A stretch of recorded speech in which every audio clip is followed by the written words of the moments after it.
Hello, Rama Pupod. Hope all are in good health, feeling great, wonderful, having a happy and peaceful life. Now let's continue the next chapter. I received a message late last night that my greatest patron is staying for one day at Chengalpat. He bursts out. After he has recovered his breath, he continues. His Holiness Sri Shankara Acharya of Kumbakonam is the spiritual head of South India. Millions of people revere him as one of God's teachers. It happens that he has taken a great interest in me and has encouraged my literary career, and of course, he is the one to whom I look for spiritual advice. I may now tell you what I refrained from mentioning yesterday. We regard him as a master of the highest spiritual attainment. But he is not a yogi. He is the primate of the southern Hindu world, a true saint and a great religious philosopher because he is fully aware of most of the spiritual currents of our time, and because of his own attainments, he has probably an exceptional knowledge of the real yogis. He travels a good deal from village to village and from city to city, so that he is particularly well informed on such matters. Wherever he goes, the holy men come to him to pay their respects. He could probably give you some useful advice. Would you like to visit him? That is extremely kind of you. I shall gladly go. How far is Chengalpat? Only 35 miles from here, but stay.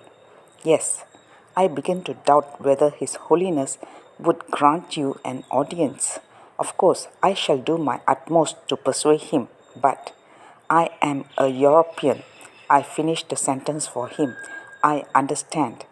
You will take the risk of a rebuff, he asked, a little anxiously. Certainly, let us go. After a light meal, we set out for Chengalpat. I ply my literary companion with questions about the man I hope to see this day. I learn that Sri Shankara lives a life of almost ascetic plainness as regards food and clothing, but the dignity of his high office requires him to move in regal panoply when travelling. He is followed then by a retinue of mounted elephants and camels, pandits and their pupils, heralds and camp followers generally. Wherever he goes, he becomes the magnet for crowds of visitors from the surrounding localities. They come for spiritual, mental, physical, and financial assistance. Thousands of rupees are daily laid at his feet by the rich, but because he has taken the vow of poverty, this income is applied to worthy purposes. He relieves the poor, assists education, repairs decaying temples, and improves the condition of those artificial rain-fed pools which are so useful in the riverless tracts of South India. His mission, however, is primarily spiritual. At every stopping place, he endeavors to inspire the people to a deeper understanding of the heritage of Hinduism, as well as to elevate their hearts and minds. He usually gives a discourse at the local temple and then privately answers the multitude of querents who flock to him. I learned that Sri Shankara is the 66th bearer of the title in direct line of succession from the original Shankara. To get his office and power into the right perspective within my mind, I am forced to ask Venkataramani several questions about the founder of the line.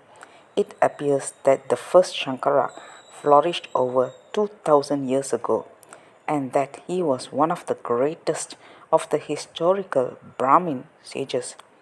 He might be described as a rational mystic and as a philosopher of the first rank. Let's continue the next chapter. Thank you. Bye bye. Rama Puput.